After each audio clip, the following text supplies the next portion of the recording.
Here is the exhaust flue. This is the white sediment that the inspector had called out probably. This white sediment looks almost like paint. And, you know, it looks like someone had been running the system during well, look, you got it all over the top of this furnace and stuff, and all over the duct. This looks like it was paint or something, like maybe during the renovation or something, paint. But it's in the blower compartment too. And then when I checked inside of it's filthy. It's filthy in the blower compartment. And you can see that down there, it's hold on, let me get my flashlight. You can see down right there too, it gets really, let me see if I can brighten it up. Right there. It gets really dark too, which is a leak. It looks like a leaky, like your motor had leaked out some oil, because it's the wheel is super dirty. And then you have a illegal bypass right here. Ouch. Ow, fuck. That hurt. Okay, so there's a duct you have going from the supply plenum back with a damper right there, that little armed damper with a little weight arm on it, and it goes back into the return. That is not up to code anymore, and the reason why is because it's a waste of electricity, and it's basically either so basically after your heater runs and builds heat, or if it's running and building cooling, either way it'll end up on that side of the unit.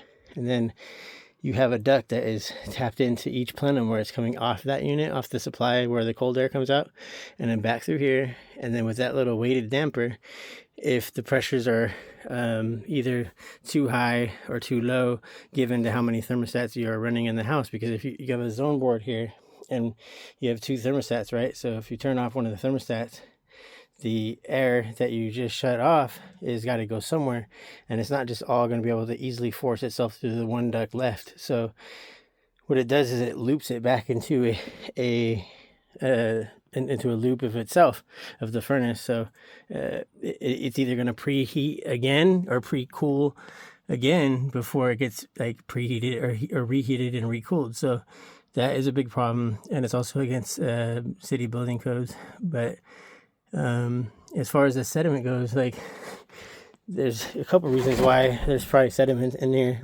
And I believe that this other white stuff is not sediment. It's probably paint or of some sort.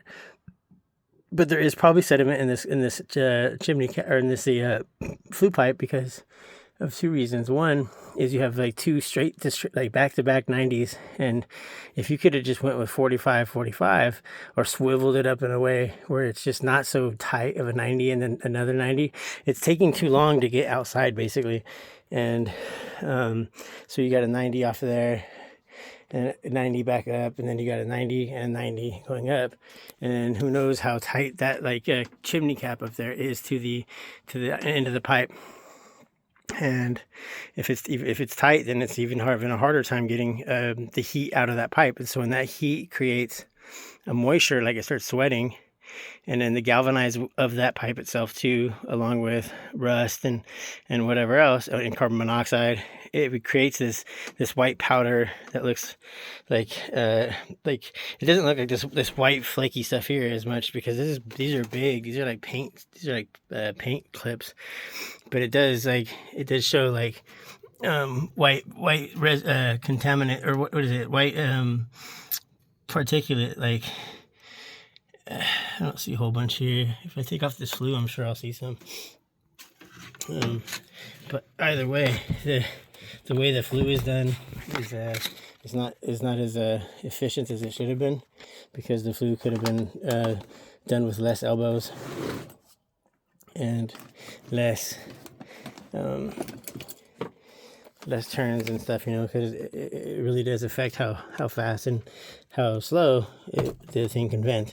And the slower it vents, the more condensation or the more sweat it'll cause, and the more that it spends the time in that pipe where the carbon monoxide and the rust and the galvanized material is, you start getting zinc oxide. And I'm going to take the pipe off right now and see what happens.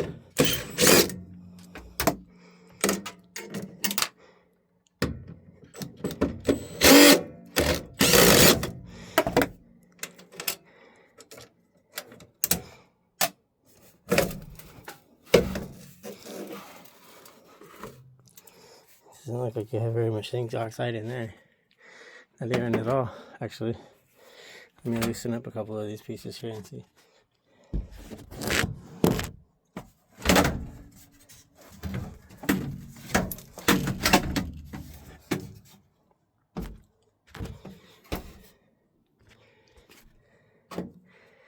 No zinc. A couple of bugs and no zinc. So that's the least of your worries.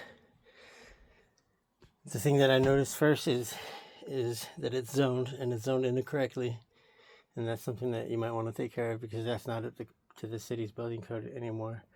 And in a way, if you want to resolve that, there's only one real way, legal way to do it, which is, instead of taking that duct off of the back of each of these plenums and reconnecting them to the same furnace, is and eliminating this bypass damper right here that you see here, and finding an area in the house that you can take the air that you're not using when you close off one of those thermostats, and dumping it to a area like above the staircase, or in a common area where extra cooling will not hurt, or extra heating will not hurt, and it could just add back into the house rather than recycle throughout the system, waste your electricity, and then also preheat and pre-cool the system before it even reheats it and cools it again, which can cause a lot more issues than I'm going to get into right now.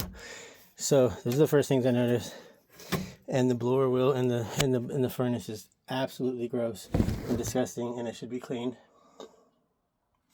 And if you want me to do that, I can.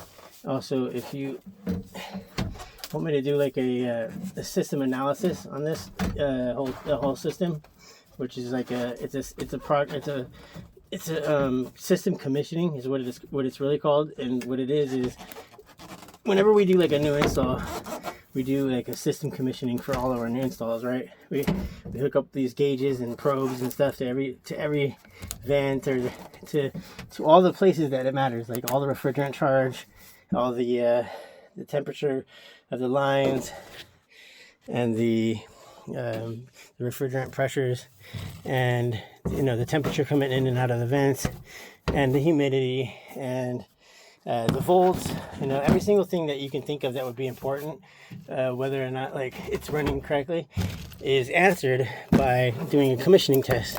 And most companies don't do commissioning tests, and the reason why is because they are worried about their guys doing something wrong and then getting a failed commissioning test. And no one really knows too many companies that do this. I do, and another company that I used to work for did. And it's something that I would recommend if you really want to get the most out of the system before it does need to get replaced. So you don't have a sediment issue, you don't have a zinc issue, but you do have some paint or something. Whatever this stuff is like paint. And I think that it's all over the ducts. It's all over the whatever it is. It's all over the place. It's all over the wood. There's nothing inside the pipe. It's not in there. They should have used less 90s for sure, but it still isn't enough to build the zinc oxide that I was thinking that it could be. It's the blower compartment in here that I really think that you need to clean, because this is absolutely disgusting in there, and it looks like a lot of the oil that you had in that motor had leaked out onto this insulation, and yeah. So those are the corrections I'd make. I'll talk to you in a minute.